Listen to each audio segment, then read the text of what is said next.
ahí está la R2 de McFadden, están los criterios, está la prueba conjunta y esta es la prueba individual. Y ya. Ah, no, sacó Probit. Eso es Probit, ¿cierto? Este es un logit. Aquí está, dice binary logit. Ah, ya. Esto bajó. Ahora, si quisiera un probit, entonces simplemente me voy aquí a estimate. En estimate le doy probit y le doy a aceptar. Ese no tiene como un script para ir guardando lo que va haciendo. Yo puedo ir colocando aquí en Capture las líneas de código que se van produciendo, que son estas, básicamente.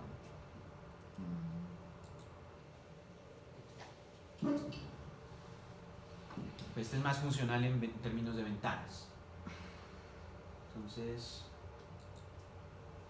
tienen varias alternativas, aunque yo sé que ustedes van a quedar con R porque lo que puede hacer R no lo pueden hacer los demás solo, ¿cierto? Más que con R uno va pasito a pasito sacando las cosas.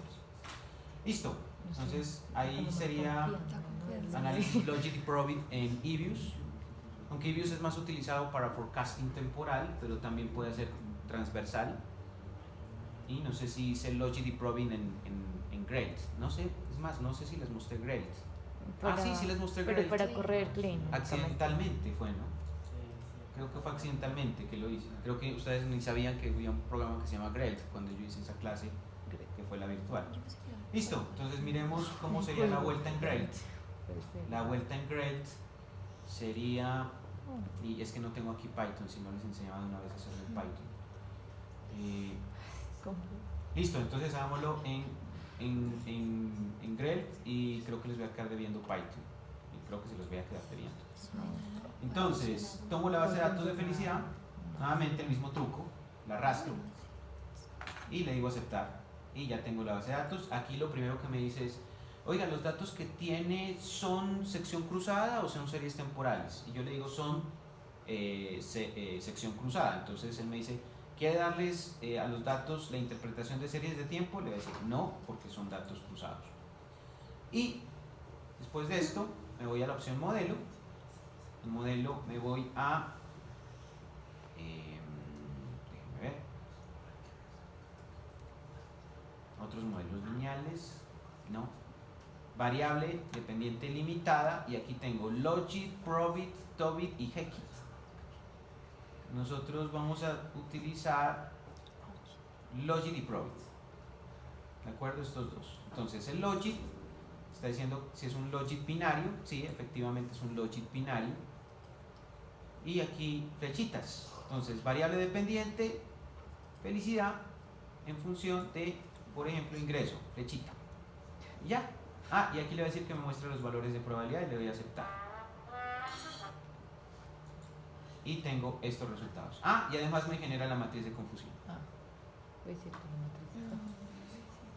Me genera la matriz de confusión. Aquí me permite hacer unos análisis de forecasting, entonces voy a decir aquí análisis, predicciones, voy a decir hágame unas predicciones ahí a ver qué tal le da, y ya.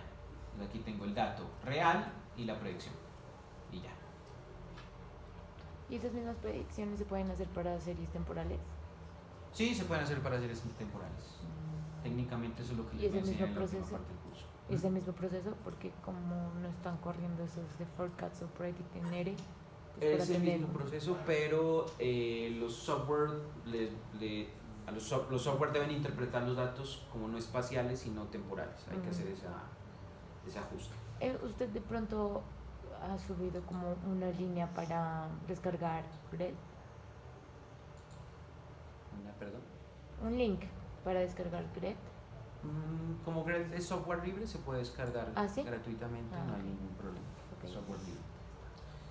Voy a hacer uno multivariado, voy a hacer un probit multivariado.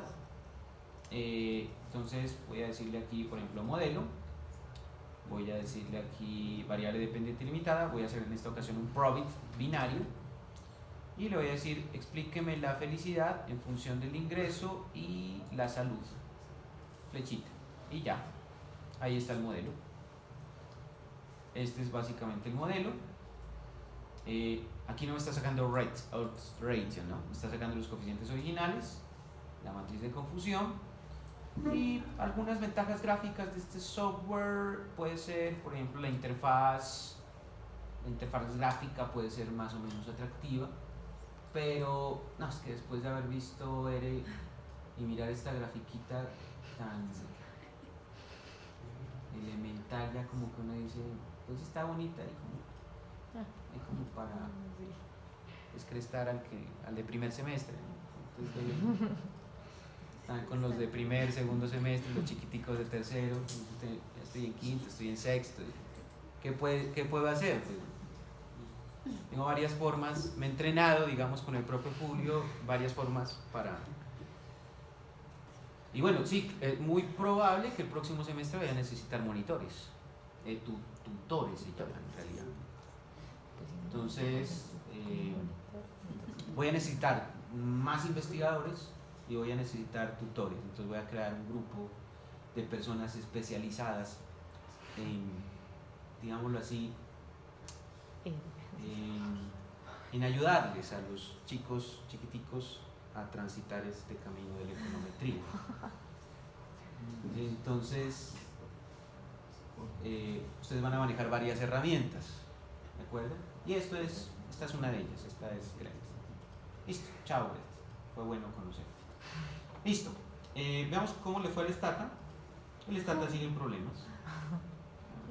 Cuando el profe Julio pone problemas al software. Profe, ¿hasta cuántas iteraciones hace? O las que quiera. Puede ser millones. Ay, listo. Entonces, yo quería ver con ustedes. Permítanme ver una cosilla.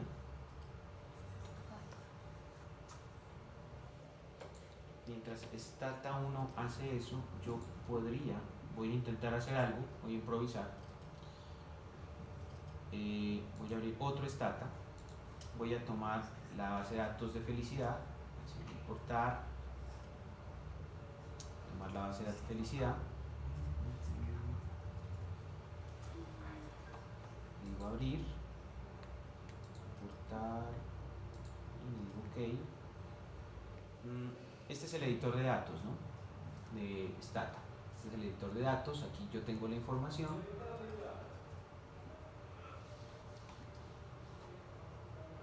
Esta es la información que tenemos. Se puede editar. Y aquí se encuentran las variables, ¿no? Entonces yo quería hacer un modelo, voy a hacer un modelo Probit. Y en ese modelo Probit voy a colocar la felicidad en función del ingreso, un modelo pequeño en realidad, ¿de acuerdo? No me interesa hacer una cosa grandilocuente. Listo, entonces estos son los resultados, no me salieron muy bien, voy a volver a correr esta línea de código, voy a hacerlo desde la función de comando. Entonces yo escribo básicamente la línea de código aquí, le doy enter y ahí me vuelve a hacer, y fíjese que aquí ya está más ordenadita. Y voy a improvisar un poco en este sentido, a ver, permítanme ver. Esta es la forma en que improviso yo, ¿no? Análisis ROC, característica operativa del receptor, no paramétrica, curva ROC no paramétrica, gráficos de sensibilidad y especificidad. ¿Se acuerdan que nosotros miramos esto? Sensibilidad y especificidad, vamos a ver qué me da. Y me dice graficar sensibilidad y especificidad versus valores de corte para las probabilidades. Muestra de estimación, todas las observaciones en el conjunto de datos. A mí me interesa esto. Opciones, crear variable que contenga los valores de los cortes de las probabilidades, crear variable que contenga los valores de sensibilidad, sobreescribir, suprimir el gráfico. Veamos a ver si funciona. ¿Sí? Aquí dice enviar. Esto no es un correo electrónico. Ok. Y me está generando esta gráfica, ¿de acuerdo? En realidad no es la gráfica que yo quería, pero me está mostrando sensibilidad creciente, me está mostrando especificidad. Nótese que para todos estos puntos se vuelve 0, llega un punto en donde crece la función y se detiene en 1. Eso es lo que está haciendo la especificidad. Y la sensibilidad viene de 1, y en un momento dado, en un corte, cae y se vuelve 0 y se estabiliza en 0. ¿De acuerdo? Esta es una posibilidad. Yo quería trabajarla en R, pero me parece interesante aprender con ustedes esto. Entonces, voy a ver otro gráfico aquí, análisis ROC. Damos la curva de ROC no paramétrica, a ver qué me pide. Dice variable de referencia, felicidad, variable de clasificación, voy a colocar esperanza de vida. Profe, ¿y ahí solo puede, digamos, que graficar la relación entre dos variables? No, puede graficar más. Ah. Puede, básicamente obedece al modelo que yo haya hecho. Y esta es la gráfica que me interesaba. Correcto. Entonces aquí tengo especificidad versus sensibilidad. En la medida en que la curva supere a la bisectriz, si la curva supera a la bisectriz, supone que tengo más sensibilidad que especificidad. Y aquí, ojo con este pequeño detalle, aquí tengo 1 menos especificidad. Entonces, ¿qué significa esto? Básicamente supone que todo punto por encima de la bisectriz supone predicciones correctamente efectuadas. Este es un análisis complementario al R2 de McFadden. Pero estos puntos que tengo aquí, suponen predicciones incorrectamente efectuadas. ¿De acuerdo? Predicciones en las que fallo. Entonces note que el porcentaje de aciertos es mayor que el porcentaje de desaciertos. Pero lo ideal de esta curva ROC es que tenga una curva que se coloque muy por encima de la bisectriz y que de hecho se vaya, es decir, lo que yo quisiera es que esta gráfica se vaya más hacia 1 y de ahí empieza a desarrollar una curvatura, más o menos. Imagínense que lo que yo desearía, lo deseable de esa gráfica es que tuviera este tipo de comportamiento, así, ¿de acuerdo? Pero fíjese que la curvatura se reduce a este punto y hasta ahí va bien, pero cuando traspasa esta línea de la bisectriz, ¿cierto? A pesar de que aquí intenta mejorar las predicciones, todo este tramo que tengo aquí son predicciones incorrectas. Aquí nuevamente se recupera un punto de predicción correcta, pero no me dura nada, siguen las predicciones incorrectas y al final se recupera un poco. Entonces, idealmente para mí no debería pasar estos comportamientos escalonados, sino que si tengo buenas predicciones en un modelo debería pasar una curva así, que ni siquiera toque la bisectriz. Eso es lo que me gustaría a mí encontrar en una curva ROC, ¿de acuerdo? Yo no tengo ahorita las líneas de código, me di cuenta que yo las había hecho pero en R y probablemente ustedes las tengan si tienen una versión anterior del script, pero no me dio el tiempo, la verdad. Estoy viendo 5 materias en este momento y además estoy dando clases también en posgrados. No me ha dado tiempo de actualizar ese script, pero yo lo actualizo. Bueno, no iré a actualizar, no sé. En algún momento yo lo actualizo, ¿listo? Por ahora tendrían que defenderse en el tema de las curvas ROC con Stata. Y estaría bueno que aprendan también Stata, que lo cacharren. Porque si ustedes han visto materiales, que me imagino que los han visto, miran que hay mucha gente que le pega Stata, ¿cierto? Entonces la pregunta de ustedes es, profesor, y yo les dije, en algún momento les dije, miren, ustedes aprendan bien R. Si aprenden bien R, yo sé que los demás software los aprenden en 5 minutos. Y lo reafirmo. Esto es Stata en 5 minutos. ¿Listo? Entonces, yo no me... Es decir, si usted sabe manejar R, los demás software le resbalan. ¿De acuerdo? Le resbalan, literalmente. Por eso las convocatorias de BANREP y las convocatorias de DNP dicen, yo necesito que usted sepa manejar R. Porque si usted sabe manejar R, significa que usted me va a poder manejar los demás software hacia atrás fácil. Y si necesito que me haga algo en Python, puede aprender más fácilmente. ¿De acuerdo? Entonces R es el nivel. Listo, terminado modelos cualitativos. Veamos cómo le fue a Stata con el Bit-Orbit. Siguen problemas. 103. Entonces, cierro tema y arranco tema nuevo, series de tiempo. Digamos, yo creo que tenía una duda. Digamos, yo en mi ERE corro el comando predict, pero digamos, a veces corre Y a veces no. y a veces no corre. Cierto. Entonces, digamos, puedo, si no me corre, puedo hacer esa parte, digamos, con el data o con Vue. Sí. Sí. No lo quería hacer. De hecho, hay estudiantes míos que lo que hacen es trabajar con programas mixtos. Dice, esta parte la voy a trabajar en eViews, luego importo los datos, esta parte la trabajo en Stata, luego esta otra parte mejor la trabajo en ERE, y trabajan así, con híbridos. Entonces arman de todo un instrumental. Es como si usted estuviera haciendo una cirugía, entonces dice, yo necesito unos instrumentos. Esta parte mejor la hago en este software, esta parte la hago mejor en este software. Y no les alcancé a meter ni MATLAB ni SPSS, ¿de acuerdo? Que podríamos haberlo hecho, pero no me alcanzaría el tiempo. Sí, pues puedes reemplazarlo con forecast. O sea, hay dos cosas que yo les recomendaría que trabajen adicionales a Python. Y es, además de Python, deberían meterle duro a MATLAB. Yo pertenecí a un grupo de investigación de matemáticas únicamente en MATLAB, ¿de acuerdo? Eso pasó en el año 2008. Yo era, en esa época, era muy novato todavía en el tema de software y a mí me dictaron un curso de macroeconomía estructural en MATLAB.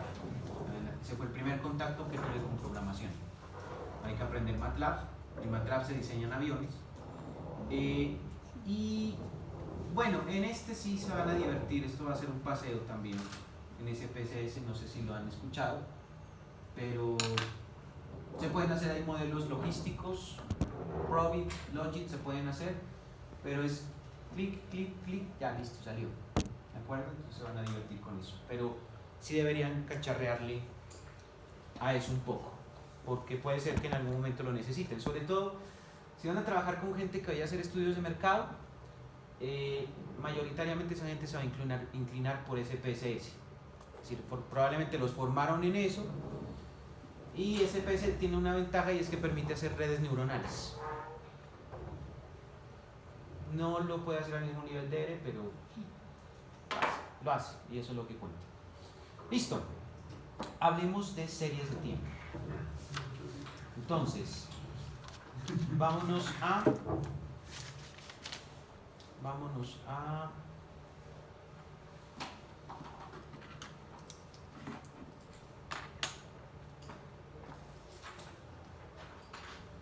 libros. Y vámonos a Rosales.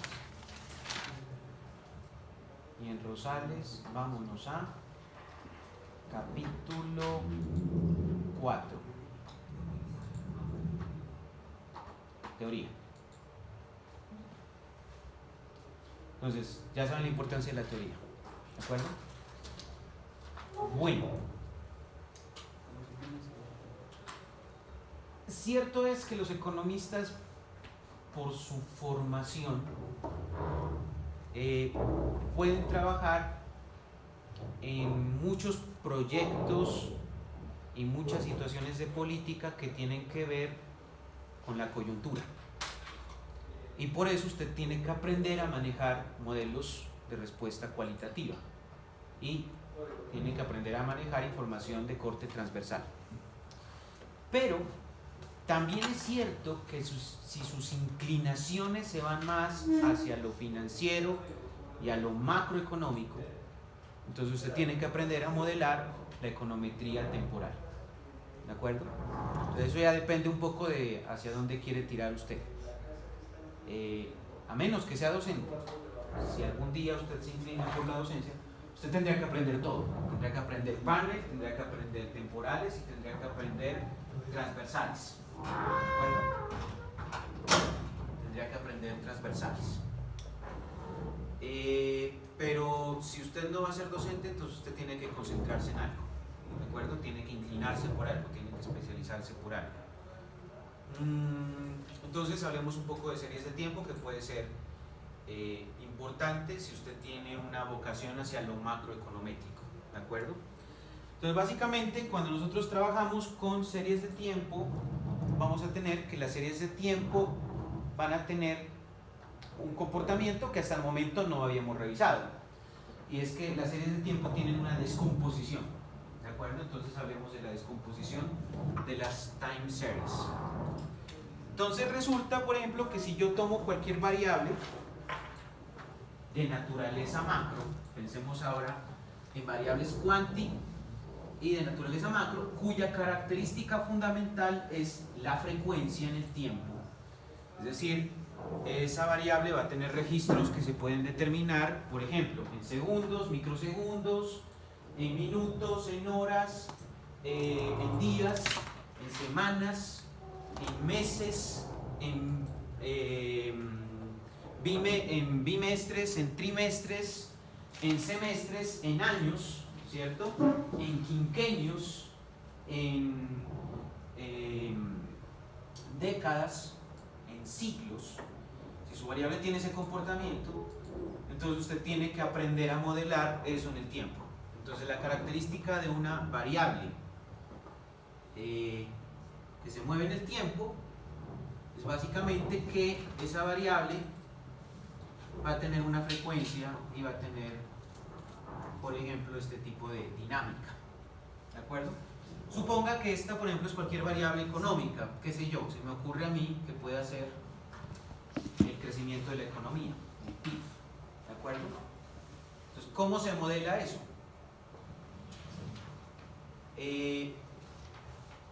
La primera parte es entender que cuando usted hace análisis macroeconómicos, usted los hace sobre la serie, los puede hacer sobre la serie en bruto, digamos así, sin depurar. Y hay que depurar esa serie. Y pueden haber varios fenómenos que se tengan que tener en cuenta. El primero y más elemental de los componentes es el componente de tendencia. ¿De acuerdo? Es el primer y más elemental de los componentes, el componente de tendencia. El componente de tendencia puede ser más o menos ese elemento. Si estuviéramos trabajando un curso de macro, que como les digo hace mucho tiempo que yo no trabajo cursos de macro, si nosotros tuviésemos esa relación, hablaríamos de lo que se conoce como el PIB efectivo, ¿cierto? Que es lo que tengo en la línea color negro, y esta línea de tendencia, que es básicamente una tendencia de la serie, sería algo así como el PIB potencial, ¿de acuerdo?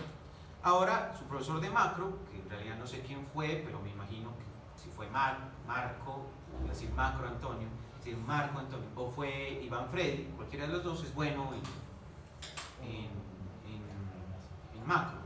De hecho, yo recuerdo mucho que ellos salen de las reuniones de profesores, a veces yo me pongo ahí de metido y terminamos discutiendo sobre el multiplicador de tal cosa, ¿cierto?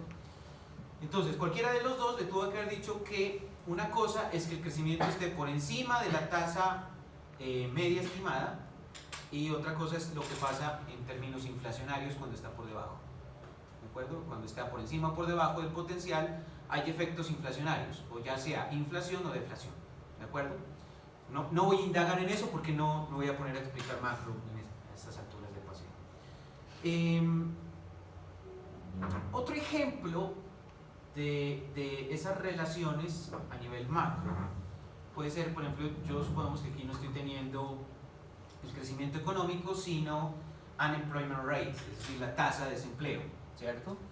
Entonces yo puedo tener allí el comportamiento histórico de la serie de desempleo, la llamo U por unemployment, y lo que la tendencia de largo plazo me estaría dando sería un concepto relevante, que es the natural unemployment rate, que es la tasa de desempleo natural, la tasa natural de desempleo, que es esa tasa de desempleo de equilibrio, ¿de acuerdo?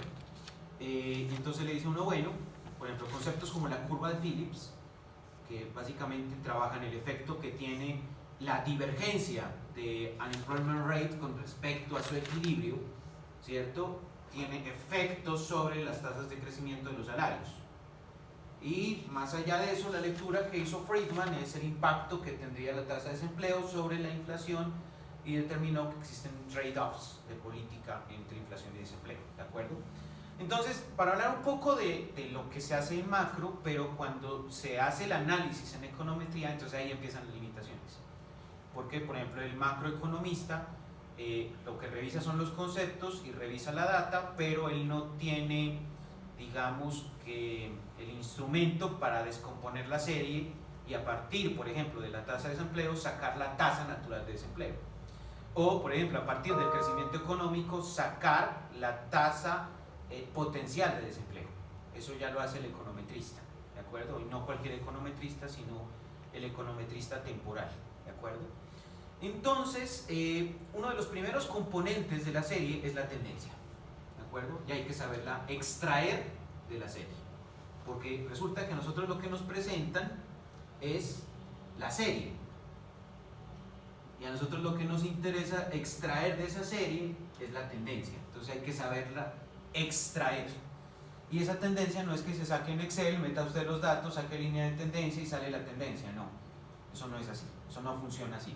O sea, eso está bien para, qué sé yo, una cosa, una clase que el profe de macro quiera mostrar, una tendencia a largo plazo. Pero si yo quiero hacer una investigación, extraer la tendencia tiene que hacerse mediante un filtro, y existen varios filtros, y yo les voy a mostrar probablemente unos 2 filtros a lo mucho, ¿de acuerdo? Entonces, el primer componente es la tendencia, y es el componente que me permite saber hacia dónde va la variable en el largo plazo, ¿de acuerdo? Para eso sirve la tendencia. El segundo componente de una serie de tiempo es el componente cíclico, ¿de acuerdo? El componente cíclico. Entonces, piensa en el componente cíclico como este tipo de componente, que tiene este comportamiento. Toda serie de tiempo tiene un comportamiento cíclico. ¿Qué significa el comportamiento cíclico? Si estuviéramos hablando del crecimiento de la economía, digamos, bueno, yo puedo tener un ciclo que puede ser, en este momento me encuentro muy feliz, ¿cierto? Y en este momento me encuentro muy triste. Y estudiar la economía y estudiar el ciclo económico es más o menos estudiar cuando la economía está feliz y cuando la economía está triste, ¿de acuerdo? El momento en que la economía está feliz y pasa de la felicidad a la tristeza, ¿cierto? Ese proceso se llama recesión. Y cuando uno está en la mala, o sea, uno está en la crisis y de la crisis pasa a la felicidad, supongamos usted está aquí, lo dejó la novia, pero al otro día se consigue una novia más bonita, entonces pasa usted a la recuperación, es proceso de recuperación, ¿de acuerdo? Pero le digo algo, eso no va a pasar, va a seguir en crisis. Entonces,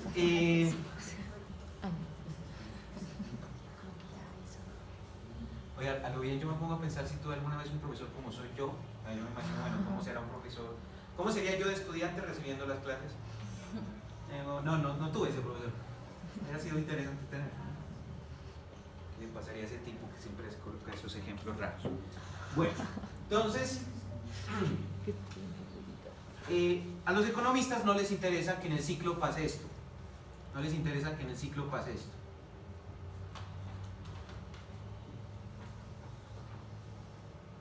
Eso no les interesa que pase en el componente cíclico, porque esto significaría que las crisis se extienden y los auges son re chiquiticos y después vuelve otra vez la crisis.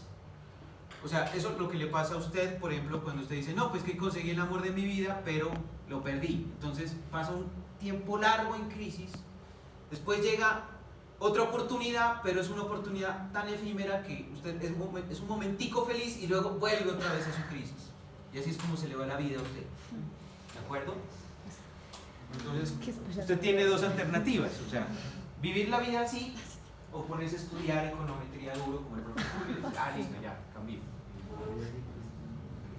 Y lo que los economistas quisieran, lo deseable para los economistas, o sea, todos los economistas piensan en esto, pero nadie lo logra, es mantener la economía en auge y que si viene una crisis, la crisis sea esta vaina y que nuevamente vuelva al auge, o sea que el ciclo sea más o menos una cosa así. ¿De acuerdo? O sea que la felicidad dure y que si vienen momentos malos que sean efímeros. Eso es lo que quisiéramos. ¿De acuerdo? Pues tampoco va a pasar. Va a suceder lo contrario de eso. Listo. Ese componente es el componente cíclico y hay que saberlo extraer. ¿De acuerdo? Segundo componente, el ciclo. Tercer componente, el componente estacional. Componente, lo voy a escribir aquí, estacional. De entrada, voy a decir una cosa para que no la vayan a confundir.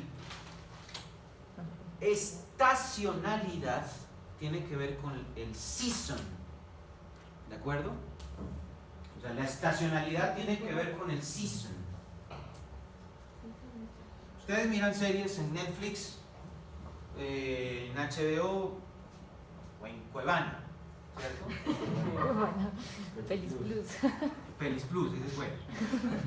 Entonces, hasta que le entra un virus y le hackea las cuentas. Ella no entendió. Entonces, cuando usted está viendo una serie, llámele esa serie, la que le gusta, y llega el final de temporada, le dice el final de la season, ¿cierto? O sea, se acaba la temporada. Entonces, piense en eso como el componente estacional. Componente estacional, dice usted, arranca el 2023. Hoy, dice, este año viene la temporada de, qué sé yo, por ejemplo, me gusta mucho ver The Boys. Esa serie me parece que es buena. Los chicos. Que es de superhéroes y que aparece por ahí un superhéroe que es un anti-Superman, que me parece que es interesante. Entonces, usted piensa en el año nuevo y usted dice las series que vienen este año. Usted no dice, no, la chica, no, nada de eso, no, eso ya se murió. Dice usted las series, ya, el consuelo. Entonces, el componente estacional es algo que va a pasar en el año y que va a tener un comportamiento periódico en el tiempo. ¿De acuerdo? Voy a aterrizarlo a economía porque para eso es para lo que me pagan a mí. Entonces, cuando yo pienso en el componente estacional, el ejemplo clásico que usted siempre va a encontrar es el tema de las ventas. Entonces usted dice, resulta que arranca enero y las ventas están bajitas, pero llega mitad de año, agosto suben, y de ahí llega diciembre y suben. Pero llega otra vez enero y caen. Llega otra vez agosto y suben. Llega otra vez diciembre y suben. Pero resulta que otra vez llega enero, pues llega a mitad de año y suben, y después llega diciembre y suben. Llega otra vez enero, caen, ¿cierto? Llega a mitad de año, agosto, y suben, y llega diciembre y vuelven a subir. Pero nuevamente se termina el año, entonces estamos en enero y se sigue repitiendo ese patrón así. Entonces, ese componente, si llega a existir en una serie, es el componente estacional. Estacional, por ejemplo, significa que es un comportamiento que se da periódicamente por ciertas dinámicas de las personas. No es lo mismo el behavioral economic en diciembre, en octubre, que el behavioral economic en enero. En enero usted está enguayabado y no tiene plata y no puede comprar nada, y la economía lo siente. En diciembre usted tampoco tiene plata, pero usted quiere enguayabarse, entonces de alguna manera se levanta la plata no sé de dónde. En el último trimestre de cada año, yo a eso le llamo efecto diciembre. El efecto diciembre no es solamente diciembre, sino los meses anteriores. O sea, debe ser muy difícil si los meses fueran personas. Bueno, en mi caso soy julio, entonces tengo un mes para mí. Pero si los meses fueran personas, debería ser muy difícil ser noviembre. Porque en octubre arranca toda la fiesta de los niños, Halloween. Y cuando llega noviembre, todo el mundo se prepara para diciembre. O sea, se compran árboles de Navidad y ya se colocan en noviembre. Pero luego la fiesta no es en diciembre, no, pero es que a nosotros nos gusta festejar desde noviembre. Entonces, el comercio aprovecha esa situación, y al aprovechar esa situación hay un boom de consumo, y con ese boom de consumo se generan empleos transitorios. Entonces usted mira, por ejemplo, cómo está el centro aquí en Pasto, y mira que hay una gran cantidad de personas que, por ejemplo, salen rápido de la universidad o, no sé, de cualquier trabajo que tengan, de la ocupación que tengan, y digan, voy a tomar un empleo en temporada. Entonces el empleo, por ejemplo, se incrementa mucho en diciembre, pero una vez pasa el efecto de octubre, noviembre, diciembre, ¿cierto? Entonces en enero ya no se lo contrata, porque ya no hay el mismo volumen de ingresos ni de demanda. Entonces el empleo se reduce significativamente en los eneros y en los febreros. Puede empezar a aumentar un poco por ahí a mitad de año, y definitivamente se va a perfilar mucho por ahí en el transitorio, me estoy refiriendo, ¿no? Entre octubre, noviembre y diciembre. Entonces la variable empleo, por ejemplo, la variable ventas, tiene comportamientos estacionales, comportamientos que tienen que ver con el season, ¿de acuerdo? Con la estación. Y es importante identificar ese componente en una serie de tiempo. No confundir este concepto con uno que voy a ver más adelante, casi que al final del curso, probablemente en la última clase, que es estacionariedad. Estacionalidad es diferente a estacionariedad, ¿de acuerdo? Yo en este momento me estoy refiriendo al season, ¿de acuerdo? A la estación. Y finalmente, el último componente de las series de tiempo es el componente irregular. Toda serie de tiempo, voy a hacer tan exacto como me lo permita mi pulso, va a tener esta característica.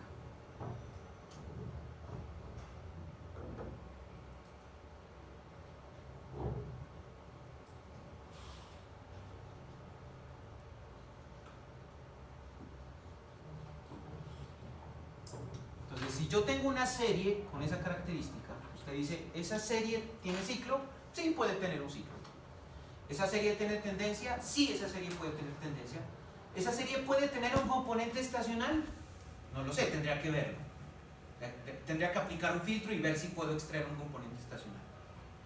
Pero hay una cosa que esa serie tiene, y es que si yo le hago un zoom a esta gráfica, si la ampliara, podría haber pequeñas oscilaciones que, si yo las pudiera sacar de la serie, van a tener que ver con un comportamiento irregular. Ese comportamiento regular es el comportamiento estocástico en la serie. Es el comportamiento que, por ejemplo, yo puedo decir, yo espero que la economía tenga este comportamiento, esta dinámica, esto es lo que yo quisiera que suceda, pero resulta que hay unas desviaciones chirriquiticas que se van suscitando a lo largo de esos periodos, que se pueden ocasionar porque las expectativas de los agentes económicos no son perfectas, porque son demasiadas personas, porque hay personas que toman decisiones de forma racional, porque hay personas que tienen la formación y la información para tomar decisiones, porque hay personas que se dejan llevar por sus impulsos, porque hay personas a las que no les interesa este cuento, porque hay personas que toman decisiones y hay otras personas que programan las decisiones en software, y entonces dice, si el precio de una acción es este, entonces le dice al software, venda, pero si el precio de la acción es este, entonces compre. Y lo que hace una persona es dejar programando un robot, mientras por otro lado hay otra persona que sí está tomando decisiones manualmente. Entonces hay personas a las que les importa la economía, hay personas a las que no les importa, y todo ese conjunto de pequeñas situaciones que se combinan van generando estas alteraciones, sin contar con el hecho de que puedan haber situaciones como, por ejemplo, una pandemia o una guerra o un anuncio de guerra, que pueden generar alteraciones en estas dinámicas que pueden hacer que las series se vuelvan más irregulares todavía. Ahora, el gran problema que tenemos los macroeconometristas, y ojo que el profe empezó a definirse como macroeconometrista, es el hecho de que yo, por ejemplo, puede ser que tenga una serie que tenga esos comportamientos, esas dinámicas, ¿cierto? Algo que atañe a lo que se conoce como la cliometría, que es básicamente el estudio de la historia y de la econometría simultáneamente, y de repente que yo tenga algo así, ¿cierto? Entonces, si esto llega a pasar en una serie, Esto no puede pasar inadvertido porque esto significa un quiebre estructural, un quiebre estructural, un structural breakpoint, ¿de acuerdo? Structural breakpoint.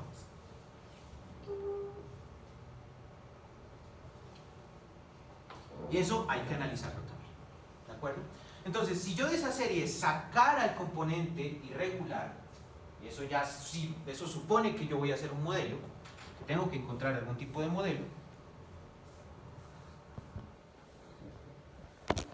Con ustedes arranco yo clase de 8 a 10. Ah, voy súper bien de tiempo. Excelente. Pensé que iba tarde. Si yo saco ese componente, entonces aquí tengo el tiempo y aquí saco el componente irregular de esa serie. Ese componente irregular, más o menos, es algo así.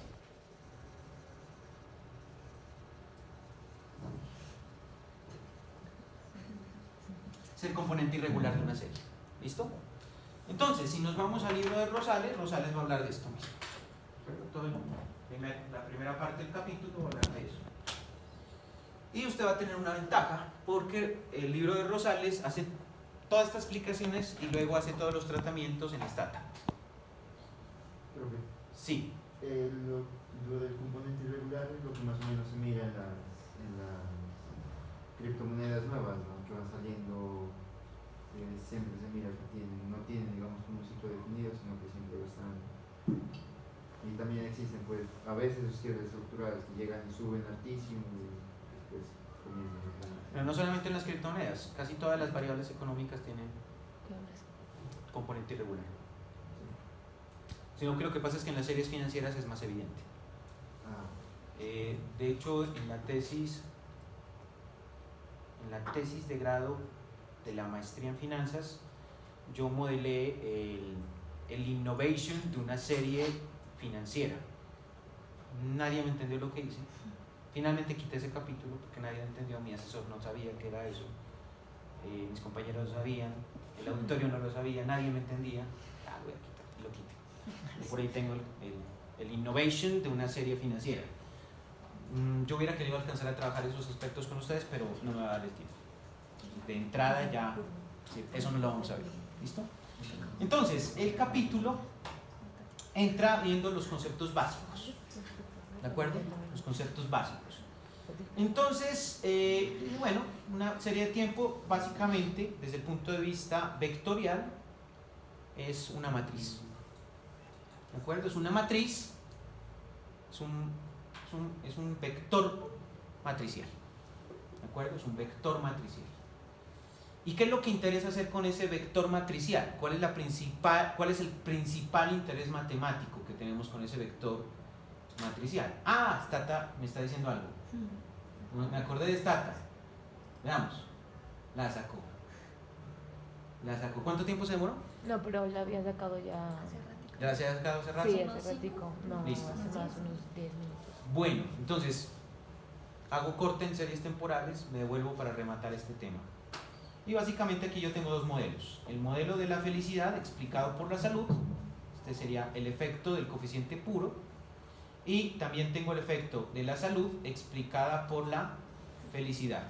Luego aquí lo que estoy suponiendo es que, bueno, una persona, lo que me está diciendo esto en términos de los signos esperados, es que me está diciendo, bueno, una persona que tenga más salud es más feliz, pero al mismo tiempo una persona que es más feliz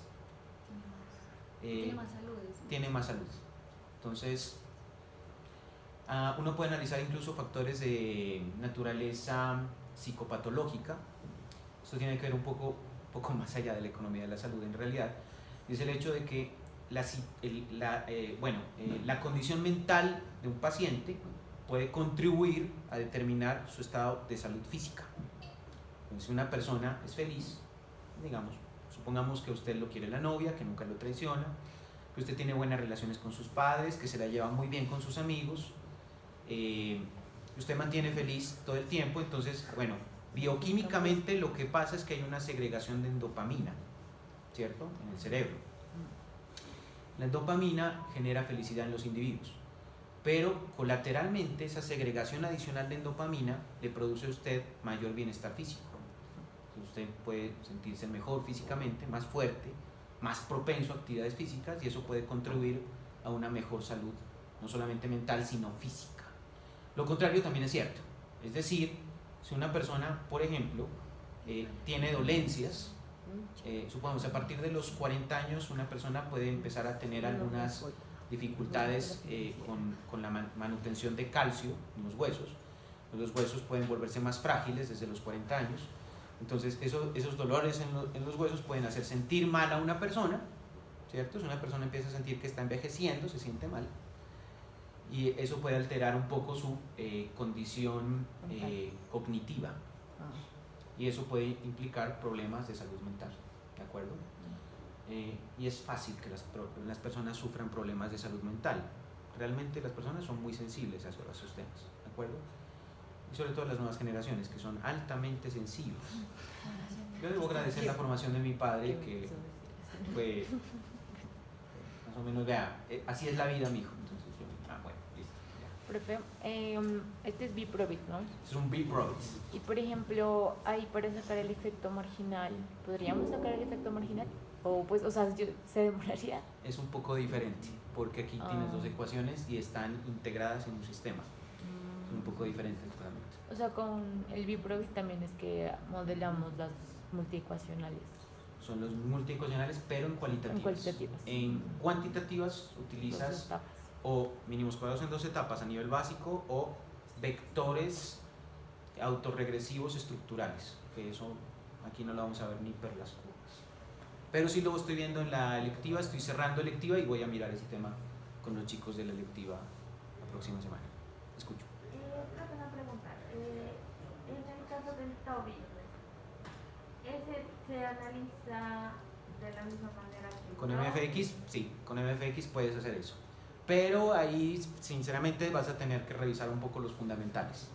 ¿Sí? Los conceptuales, de qué es lo que hace el TOBIT en la caja negra, cuál es el espíritu, pero para efectos prácticos. O sea, si lo que te interesa a ti es hacer una investigación y tú quieres tener una alternativa de Logit y Provit, tú puedes utilizar el TOBIT, y al TOBIT le puedes aplicar un MFX, y con eso vas a tener el efecto marginal.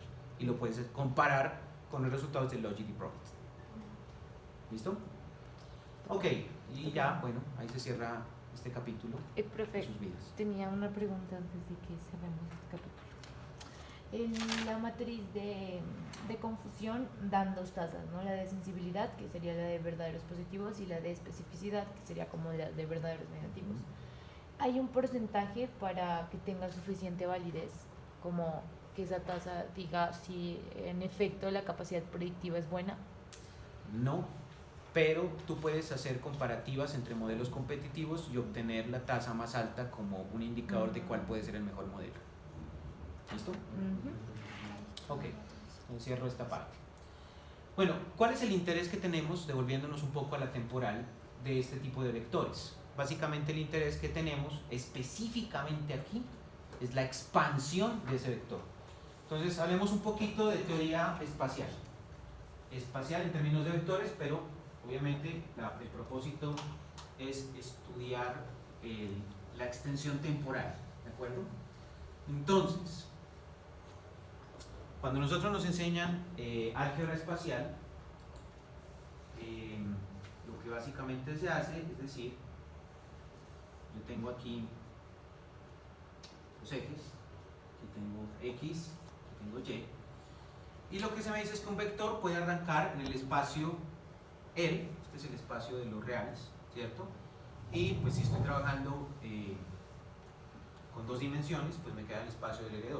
O sea, este no es el coeficiente de determinación, sino el espacio del L2. ¿Sí? Los reales analizados desde 2 dimensiones. Yo puedo construir un vector con 2 coordenadas, ¿cierto? Entonces piense en una coordenada de referencia, que puede ser el origen, 0.0, y piense en cualquier otro punto que exista en en cualquier punto del plano, de hecho, ¿cierto? Voy a colocarlo en los positivos porque generalmente los economistas trabajan con series positivas, ¿de acuerdo? No sé, precio, por ejemplo, es positivo. Sí, se ha dado una discusión sobre los precios negativos, si es que es un precio negativo. Bueno, puede ser que un precio negativo se dé, por ejemplo, por una tasa de subsidio que recibe un individuo que es vulnerable, y entonces él no tiene precios positivos porque el gobierno le ayuda y entonces es como si los precios fueran negativos. Bueno, obviando esas discusiones microeconómicas, ¿cierto? Y pasándonos a las dinámicas espaciales, yo diría que en general lo más común es que se tengan precios positivos, ¿de acuerdo? El nivel de ingreso de los individuos pensamos que es positivo.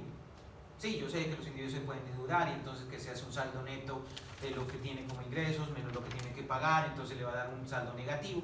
Estoy exceptuando esos casos. Entonces, supongamos que tengo una coordenada y con esa coordenada yo puedo trazar un vector, ¿cierto? Un vector que es este. Vamos a ver qué punto aquí. Ese es el vector, ¿de acuerdo? El vector graficado. Claro, es estrictamente hablando, desde el punto de vista geométrico, estrictamente hablando, este vector es una sucesión de datos. Esta es una sucesión de datos infinita y además de eso es continua y no es por lo tanto discontinua. Es decir, yo puedo ubicar dos puntos, colocar un microscopio y sigo viendo que hay más puntos, coloco otro microscopio, extiendo y hay más puntos, coloco otro microscopio y hay más puntos. Eso es lo que realmente sucede desde el álgebra espacial. Pero cuando yo lo llevo a las series temporales, lo que pasa es que aquí hay quiebres. Porque, por ejemplo, yo mido el precio en un punto y después me espero un mes y mientras pasa ese mes mido el otro punto. Entonces aquí hay un problema porque yo la vuelvo discontinua. Entonces entramos al plano de la filosofía econométrica, ¿de acuerdo? Entonces eso me da acuerdo del primer libro de econometría que yo leí, de filosofía econométrica, que es el de Alfonso Barbancho. Y Alfonso Barbancho dice, hay un problema porque nosotros trabajamos con datos que pensamos que son continuos, pero en realidad cuando los medimos, entre el momento que aplicamos las encuestas, entre el momento que organizamos la data, entre el momento que sacamos el indicador, la volvemos discontinua. Entonces el dato realmente es continuo, pero nuestra capacidad de observación es discontinua. ¿De acuerdo? Es decir, pueden haber n fotogramas cuando yo veo la película, pero ¿qué tan afinado tengo mi ojo para capturar cada uno de ellos? Probablemente no puedo capturar cada uno de ellos.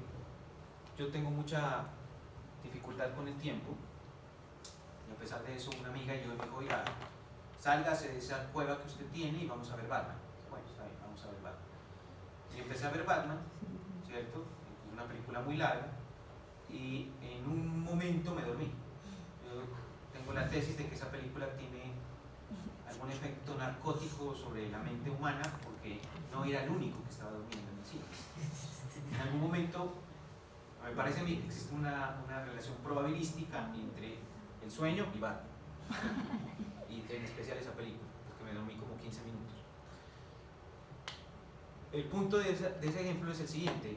Yo no le puse atención a toda la película y aun cuando hubiera estado despierto toda la película, probablemente me habría podido perder algún detalle a la primera vez. Eso significa que cuando yo mido una variable económica, entre el momento en que observo el fenómeno y tengo el dato del fenómeno, me puedo haber perdido detalles. Esos detalles implican un sesgo y ese sesgo se va a ver reflejado en los términos de error del modelo. El error siempre va a existir, ¿de acuerdo? El error siempre va a existir.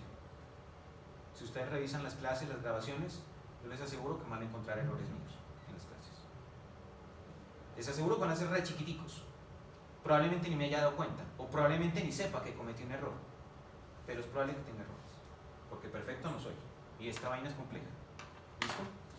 Entonces, el punto de la conformación de la estructura del vector significa que yo aquí tendría infinitos datos, pero cuando me voy a la estructura del vector que voy a manejar, esos datos se vuelven finitos. Entonces, ya empezando por ahí hay dificultades de naturaleza filosófica. Ahora, si le queremos aumentar más el grado de complejidad filosófica al tema, está en la pobreza es una situación que aqueja a los economistas. De hecho, el estudio de la economía, si se va usted a revisar obras como, por ejemplo, La Política, o se va a revisar, por ejemplo, usted La República, ¿cierto? A esas primeras obras del pensamiento griego, usted encuentra que hay una preocupación de los gobiernos sobre el tema de recursos, pero no está tanto determinada en la administración de los recursos de la casa, sino en el tema de que los recursos no se están distribuyendo bien y que hay situaciones de pobreza cuando se gobierna. Y por eso es que empiezan las conquistas, y bueno, toda la historia de las guerras y de las conquistas está para proveer más riqueza a un determinado grupo poblacional. Entonces es un combate contra la pobreza. Desde entonces hacia acá, ¿cierto? Y eso más lo van a encontrar en la obra de Platón, ¿de acuerdo? No voy a poner a hablar de Platón a estas alturas de paso.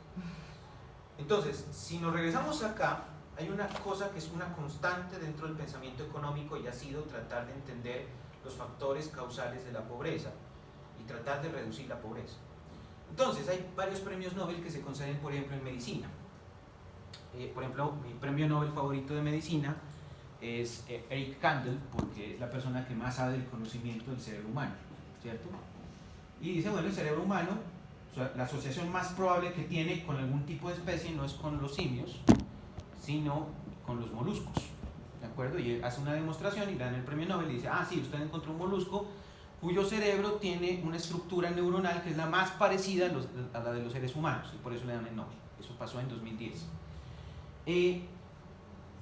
Cuando nosotros revisamos más o menos el mismo problema en economía, hay una constante que es la pobreza, y hay premios Nobel de pobreza. Por ejemplo, Esther Duflo es premio Nobel de pobreza. Pero es curioso, le dan el premio Nobel por un problema que todavía existe, ¿cierto? Por ejemplo, cuando una persona descubre la cura contra una enfermedad, por ejemplo, en este momento están haciendo pruebas clínicas sobre un fármaco y un tratamiento bioquímico que podría estar dejando atrás el SIDA. Entonces, si eso funciona, yo creería que la persona que logre ese fármaco, ese tratamiento, pues se le da el Nobel. ¿Por qué? Porque hay una enfermedad y se consigue el tratamiento para superar la enfermedad. Con los economistas es diferente. La enfermedad se llama pobreza, hay modelos. Los modelos de crecimiento fundamentalmente tienen que ver con esa preocupación. Los modelos de crecimiento son una alternativa. ¿Cómo le hacemos para combatir la pobreza? Entonces la suposición, lo que se asume básicamente allí es que con el crecimiento económico se puede reducir la pobreza. A más crecimiento económico, menos pobreza. Esa es la presunción, ¿de acuerdo? El problema es que cuando vamos a definir la pobreza, no existe un único concepto, lo que significa que los economistas no se han puesto de acuerdo en qué es la pobreza desde los tiempos de Adam Smith, ¿cierto? Y antes incluso. Ni hoy, porque existen varios conceptos y existen varias formas de medición. Entonces, por ejemplo, si usted es un economista yupi, usted me empieza a hablar a mí de pobreza multidimensional, ¿cierto? Y si es un clásico, así reclásico, pero reclásico, entonces usted me va a empezar a hablar de NBI y de línea de pobreza, si es reclásico, ¿de acuerdo? El problema es que nos dan premios Nobel y tenemos muchos modelos por combatir una enfermedad que sigue existiendo. Y planteamos muchos tratamientos, pero la enfermedad sigue existiendo. Y no se la puede definir. Entonces, y además de eso, el problema econométrico en el que los intento introducir es ese fenómeno de la pobreza. Yo intento medirlo con un concepto que no tengo tan claro, pero además de eso, intento medirlo. Y mientras lo intento medir, las personas siguen en situación de pobreza y la pobreza sigue evolucionando, ¿cierto? Ya sea que se combata, se reduzca, tenga comportamientos cíclicos, pero la forma en que yo veo la pobreza es por pedazos. Entonces, la medí en este momento, la vuelvo a medir en este momento, la vuelvo a medir en este momento, entonces la estoy midiendo de forma discontinua, ¿de acuerdo? Es como que si yo tengo un paciente que tiene una enfermedad bien especial y en vez de tenerlo en observación constante, yo le digo, ¿sabe qué? Venga el próximo año a ver cómo le va con su enfermedad. Y lo estoy viendo por pedazos, por tramos. Entonces, el problema es lo que pasa entre tramo y tramo. Entonces, es otro problema de filosofía econométrica, ¿de acuerdo? Solamente para hacerles entender en esta parte que no es perfecto el trabajo que estamos haciendo y tiene muchos defectos de entrada, ¿de acuerdo? Entonces, probablemente después de estos cursos, la percepción que ustedes tengan en un principio es que soy cuantitativo y lo soy, pero no es suficiente lo cuantitativo. ¿de acuerdo? Y lo econométrico tampoco es suficiente, es importante pero no es suficiente. O sea, hay que encontrar otros mecanismos cualitativos y cuantitativos para explorar bien los problemas que tenemos, y no necesariamente los problemas económicos se resuelven a punta de economía. Ese es el otro problema. Que los economistas creen que los grandes problemas económicos se resuelven a punta de economía. No. Entonces la sociología, la psicología, la biología, la medicina, el derecho, todo eso, abstracción. No, eso no se puede hacer abstracción. ¿De acuerdo? Entonces hay varios problemas. ¿Cuál es nuestro deseo desde el punto de vista econométrico? Expandir este vector. Es decir, extenderlo. Y lo extendemos generando, y este es el punto de toda esta discusión, todo esto para decirles que la extensión de ese vector se hace de manera discontinua. Entonces, el vector es continuo por su concepción filosófica, pero la expansión es discontinua. Esto está mal. ¿De acuerdo? Porque tengo un problema como la pobreza, que en este momento existe, que no lo estoy midiendo, pero existe. Y en el momento en que lo mida, la forma en que lo voy a utilizar para predicción es generando rupturas temporales. Está mal, porque me están quedando huecos. Y en esos huecos pueden pasar cosas interesantes. Estoy perdiendo información. ¿De acuerdo? Estoy siendo muy exagerado en toda esta explicación, pero es para que se entiendan las limitaciones que tiene la herramienta que vamos a utilizar. ¿De acuerdo? Que probablemente ningún libro, pues yo no le he escuchado ningún libro que haga ese tipo de apreciación. Valdría la pena que escriba algo, pero no me queda mucho tiempo. Bueno, entonces, lo que nos interesa es básicamente tomar información pasada para hacer estimaciones en tiempo presente y poder utilizar toda esa información para hacer proyecciones hacia el futuro. Ese es el propósito de la econometría temporal. ¿De acuerdo? Y, como les decía, hay varios componentes. Esos son los componentes. ¿De acuerdo? Existen varios componentes. Pero lo que quiero que se entienda es que cada uno de esos componentes parte de una imperfección, no solamente conceptual, sino en la medición, ¿cierto?, de las series. Entonces tenemos la tendencia es el comportamiento de largo plazo, ya lo hemos dicho. El comportamiento estacional, que es ese comportamiento periódico que puede tener una serie asociada al season. El ciclo, que es básicamente la oscilación de largo plazo de la serie. Y el componente irregular, que es el comportamiento impredecible de una serie. Y vale la pena ese comentario que he hecho sobre el comportamiento irregular, y es que siempre tendremos una parte de la serie de tiempo que es impredecible.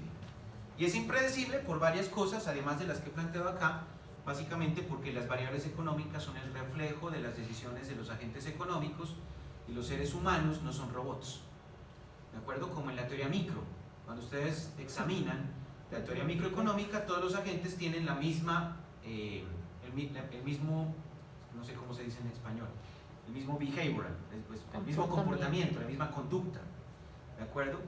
Pero lo que resulta es que no todas las personas se comportan iguales, son heterogéneas. ¿De acuerdo? Hay personas a las que les gusta la poesía y hay personas a las que les gusta Daddy Yankee, por ejemplo. Entonces, las personas son diferentes. Gracias. No está mal, pero tenía una novia que me sacaba a mí a bailar Daddy Yankee, yo la quedaba viendo y decía, tú bailas muy bien, pero yo no sé, no tenía la misma motricidad, digamos. Listo, pues está bien, o sea, ella baila muy bien y yo no tanto. Bueno, entonces, esta, por ejemplo, es una posibilidad de una serie de tiempo que tiene una serie aditiva. ¿Qué significa una serie aditiva? Digamos, si yo tengo la serie y la descompongo en su ciclo, en su tendencia, en su comportamiento estacionario y en su comportamiento irregular, y la sumo y la vuelvo a sumar, me tiene que dar la serie original. ¿De acuerdo? Es decir, si yo tengo una serie y la fragmento en sus componentes, si vuelvo a sumar los componentes, vuelvo a la serie original. ¿De acuerdo? Si tengo el todo y el todo lo divido en partes y tomo ahora las partes y las sumo, debo volver al todo. ¿De acuerdo? Y si tiene ese comportamiento, la serie, entonces es una serie de naturaleza aditiva, es decir, debo sumar los componentes. ¿De acuerdo? Pero también lo que puede suceder es que la serie tenga un comportamiento multiplicativo, es decir, la naturaleza de la data es multiplicativa. Eso significa que si yo extraigo los componentes, es decir, ciclo, tendencia, estacionalidad y comportamiento irregular, y la serie tiene esa estructura, la forma en que yo vuelvo a esa serie original no es sumándola, sino multiplicando los componentes. Entonces, básicamente Rosales me dice, listo, si la naturaleza de la serie es aditiva, para que usted vuelva a la serie original, entonces tiene que sumar la tendencia, el ciclo, el comportamiento estacional y el comportamiento irregular. Y de esa manera usted regresa a su serie original. Pero si la data tiene un comportamiento multiplicativo, la forma en que usted tiene que regresar a la serie original no es sumando los componentes, sino multiplicándolos. Entonces toma la tendencia, la multiplica por el ciclo, la multiplica por el componente estacional y la multiplica por el componente irregular y llega nuevamente a la serie original. ¿Sí? ¿Me siguen? Y la forma en caso de que estén multiplicar, la forma de la... el nombre de la serie, la forma de la serie es diferente a la aditiva o puede ser tener más o menos ser similares. No entendí la pregunta. Bueno, usted dice que se divide la serie, ¿no? O sea, se descompone. Ajá, se descompone la serie. Y algunos casos cuando tiene naturaleza aditiva se suman los componentes y vuelve a la serie original. Sí. En caso de que la serie sea de naturaleza multiplicativa, debo multiplicar los componentes sí, para regresar a la serie original. La forma de la serie original, digamos, cambia. No tiene que ser puede ser similares entre una y otra. No tiene que ser exactamente la misma serie. Es decir, no tiene que cambiar su estructura. Es decir, a ver, imagínese que usted tiene un carro y usted a su carro le empieza a desarmar. Entonces le saca las puertas, le saca las llantas, le saca el motor. Usted dice, bueno, listo, ya tengo el carro desarmado. ¿Cómo hago para volver otra vez al carro original? Pues tengo que volver a armar las partes. Entonces tengo que volver a colocar las llantas, tengo que volver a colocar las puertas y tengo que volver a colocar el motor. Entonces la pregunta es, ¿cambia el carro? Pues no, porque lo que hice fue desarmarlo y volverlo a armar. Entonces la pregunta es, profe, ¿la serie cambia? No, porque lo que hizo usted fue desarmarla y volverla a armar. No, pero o sea, yo me refiero a entre una serie y otra, o sea, la comparación de una serie de naturaleza aditiva y una serie de naturaleza multiplicativa. O sea, son como similares entre una y otra. Pues mira tú el ejemplo que coloca Rosales. Él dice, la naturaleza aditiva se caracteriza más o menos por este tipo de dinámica. O sea, la serie va experimentando oscilaciones, pero esas oscilaciones van subiendo o van teniendo una tendencia con respecto al tiempo. Tienen una tendencia con respecto al tiempo, ese es un punto importante. Si usted revisa la multiplicativa, mire que, por ejemplo, en este caso, la serie tiende a cero como punto de gravedad. Algunas veces se aleja más, otras veces se aleja menos, a veces se coloca por encima, a veces se coloca por debajo, pero regresa al cero. Pero fíjese que aquí en un principio la serie está más calmadita, ella está tranquila, está contenta, no tiene muchos problemas, pero usted aquí le hizo alguna embarrada y entonces ella se puso volátil. Entonces se dispara la serie, ¿de acuerdo? O también puede pasar que al principio estaba muy volátil y después se va tranquilizando. Pero el punto es que esa tendencia es estable hacia el cero, en este caso. Entonces cuando usted tenga tendencia estable, usted dice, eso es multiplicativa. Ya sea que sea explosiva al principio y se calme después, o que esté calmada y después se vuelva explosiva, usted dice, esa es multiplicativa. Si usted tiene una serie, ya sea creciente o decreciente, como la que tiene aquí, entonces usted dice, esa es de naturaleza aditiva. ¿Listo? Por allí.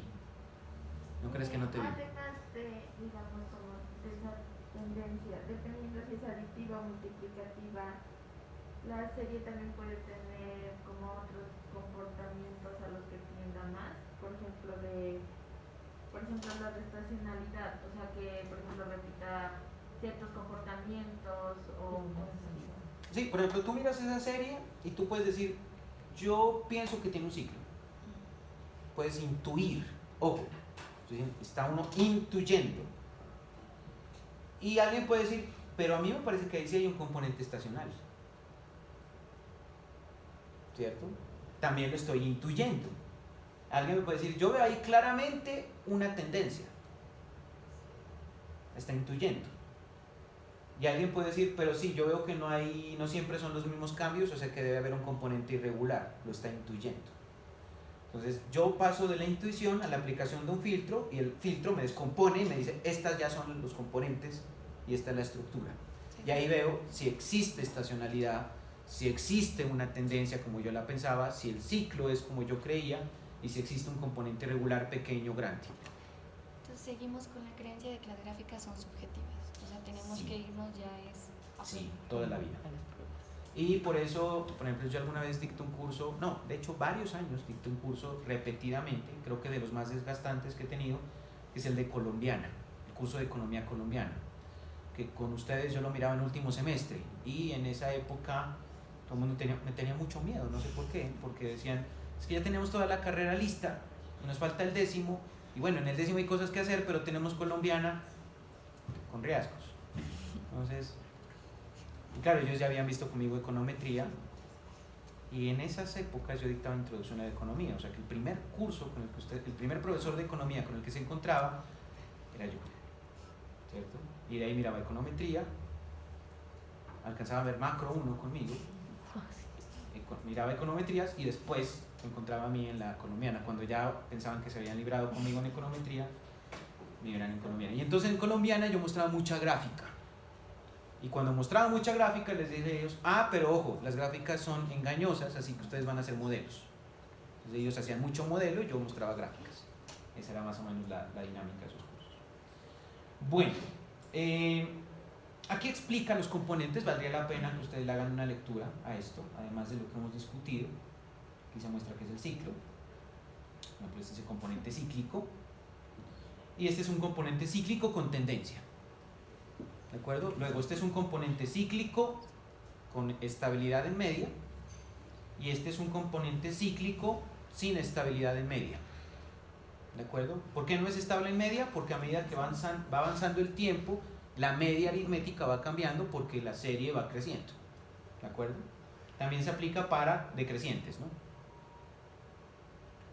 Se explica el componente estacional. Este es un componente estacional con estabilidad. Puede aquí parecerse mucho el componente cíclico, ¿cierto? Pueden confundirse incluso, ¿cierto? Pero yo les voy a enseñar una técnica para que no se vayan a confundir.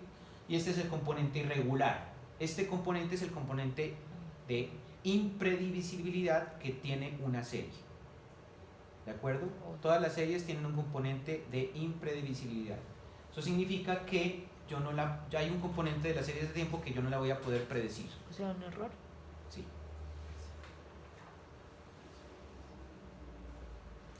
Y aquí les presento el primer amigo que ustedes van a tener en las series de tiempo, que es el filtro de Hodrick-Prescott. Se usa mucho este filtro para poder extraer los componentes, pero en particular en macroeconometría se utiliza para sacar el comportamiento natural de una serie. Entonces, por ejemplo, no sé si en macro, no sé, con Iván o con Marco, ustedes tuvieron que hablar de la tasa natural de desempleo. ¿De acuerdo?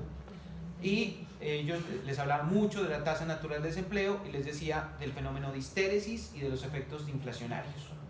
Profesor de macro que no haya hecho eso, si no tuviste un profesor de macro que te habló de tasa natural de desempleo y curva de Phillips, no tuviste infancia, ¿cierto? Entonces, el punto es que las técnicas que muestran los libros de macro, no sé si trabajaron con Darbuch o con Satz-Lerain, por ejemplo. ¿Con los dos? Con los dos. ¿Todavía? Bueno, digo todavía porque pues, me imagino que han de haber sacado a ediciones posteriores a las que yo estudié, porque yo estudié también con esos textos. ellos plantean unas técnicas, pero son técnicas, y está bien que las hayan planteado así, introductorias, pedagógicas, didácticas, pero esa vaina, como la plantean ellos, no es tanto así. Uno debería tomar una serie y extraer el componente de tendencia de largo plazo, y ese componente de tendencia de largo plazo es más válido como una tasa natural de desempleo, por ejemplo, o una tasa de crecimiento económico natural, ¿de acuerdo? Entonces para eso se aplican filtros. Entonces, por favor, revisan esta parte teórica de los filtros, y yo voy a hacer un ejercicio de una vez para hacer descomposición de serie en estos 10 minutos, y ya que estoy en Ibius, y ya que puedo hacerlo, pues lo voy a hacer. Entonces, aquí name. Entonces vamos a hacer descomposición de una serie. Yo creo tener dentro de mi base de datos una serie que les puede resultar interesante, porque es una serie real. La de Disney. Permítanme ver qué es esta, el índice de producción industrial, Ah, IPI, ¿de acuerdo? Son datos reales, y están desde el año 2014, que creo que es toda la data que existe, hasta el año 2021. Creo que este es el último dato que existe para el mes de octubre. No sé, me imagino que ya la actualizaron porque hace como un mes que la saqué esta serie, entonces probablemente no sé si ya cerraron el 2021, pero yo voy a trabajar con esta serie porque es una serie real, ¿de acuerdo? Y la tienen ustedes en su Drive, ahí la tienen, ¿de acuerdo? Entonces atención para los procedimientos porque tengo 9 minutos y en 9 minutos voy a hacer descomposición temporal de la serie, ¿listo? Entonces voy a hacerlo rápido. Entonces lo que voy a hacer es tomar esta serie y la voy a importar acá y le doy finalizar y ya la tengo importada. ¿Listo? Ahí está importada. Entonces, ¿cómo se hace el procedimiento en Ibius? Por favor, revisen el script en R de series temporales, porque ahí hago el tratamiento en R, con líneas de código súper detalladas. O sea, no creo que vayan a encontrar fácilmente líneas de código tan detalladas en internet. O sea, eso está súper detallado. Eso más o menos le he dedicado 2 años a sacar ese script. No creo que sea tan fácil que encuentren algo tan detallado. Lo que voy a hacer aquí va a ser más o menos light, la versión light de este tema. Entonces, me meto al IPI, al índice de producción industrial. Estos son los datos. Lo primero que hago es una gráfica. Entonces voy a hacerle View, Graph, y le doy OK. Y eso me da la gráfica y ese es el índice de producción industrial. ¿Qué piensan de esa serie? ¿Piensan que tiene ciclo? ¿Es evidente la presencia de un ciclo? A ver, hasta el año 2019 creo. Es decir, la pregunta que deben hacerse ¿es posible que esta serie tenga un ciclo? Es posible. La respuesta es posible. ¿Es posible que esa serie tenga un comportamiento estacional? Hasta no, pero Sí. sí, también. Es posible. ¿Es posible que tenga cierto nivel de tendencia? Es posible. Sí, Y es evidente que tiene algún comportamiento de impredecibilidad, sí, algún componente irregular. sí, un quiebre. Listo, entonces lo que vamos a hacer es extraerlos. ¿Listo? Entonces me voy aquí a la opción View, a la opción Proc, y yo les había dicho que hace un momento les iba a presentar el mejor amigo que iban a tener, que se llama Codric Prescott. Voy a decir Codric Prescott Filter y él me va a extraer 2 elementos solamente. ¿Por qué es importante R? Porque R no se anda con cuentos. R no va a decir, no, yo le voy a sacar 2. No, R le dice, yo le saco todos los componentes y se los saca. Por eso necesito que revisen el script. Entonces, aquí me dice, le voy a mostrar el componente de tendencia. Yo lo voy a llamar trend. Y le voy a mostrar el comportamiento de ciclo. Entonces le digo, listo, le voy a llamar cycle. Y él me genera por defecto un lambda de 14.400, que es el lambda para trimestrales. ¿De acuerdo? Para poder extraer los componentes, ustedes van a revisar a Rosales y Rosales le dice, se aplica un lagrangiano, ¿cierto? Y necesitamos también un lambda. Y dice, el lambda depende del número de observaciones. y él les da el estándar, él les explica. Pero resulta que el software también lo puede calcular y recalcular, ¿de acuerdo? Ojo con los chicos que se pueden estar tirando esta materia por no poner atención. Porque, es decir, el que no pase esta materia no la pasa. No van a haber ruegos, no van a haber súplicas, no van a decir, no, profe, recuerde que yo le ponía atención en clases. Miércoles. No hay concesiones. ¿Listo? El que puso atención y el que se lo ganó por los méritos de su propia infancia, listo. Y el que no, nos veremos de aquí en un año. ¿Cierto? Entonces, yo preferiría ponerle atención a econometría 2 y no descuidarme en econometría 2, porque puede ser doloroso perder econometría 2, puede ser muy doloroso, sobre todo porque el tiempo no se repite. Listo, tengo la descomposición. Entonces, observe la tendencia que no es necesariamente lineal, y ese es un punto importante que quiero tocar con ustedes. No me sirve la tendencia lineal de Excel, no me sirve. ¿De qué? De Excel, porque Excel saca tendencias lineales, no me sirve. La tendencia no necesariamente es lineal, entonces ojo con esto. Importante la tendencia porque la tendencia me está dando como un comportamiento natural de la serie. Es como el comportamiento si no hubieran crisis, si no hubieran expectativas, si no hubieran elementos irregulares, si no hubieran elementos estacionales. Ese es el comportamiento de la serie, un comportamiento más o menos tranquilo. Por aquí cae algo, no sé qué pasaría por ahí en 2020, pasó algo y cayó un poco la tendencia, y de ahí como que intenta nuevamente recuperarse. Todo lo que sale de la línea de tendencia sería la desviación, ¿cierto? Pues lo que tengo que no sea tendencia implica un cambio con respecto a esa media. Si tú te refieres a que una desviación con respecto a la media es pues una desviación como tal, pues sí, podríamos advertir que sí es una desviación, pero como tengo componentes puede ser un poco más complicado que eso. Listo, y el componente cíclico es lo que tengo en verde. Fíjese que el componente cíclico es una vaina casi que igual a la serie, casi que igual, ¿cierto?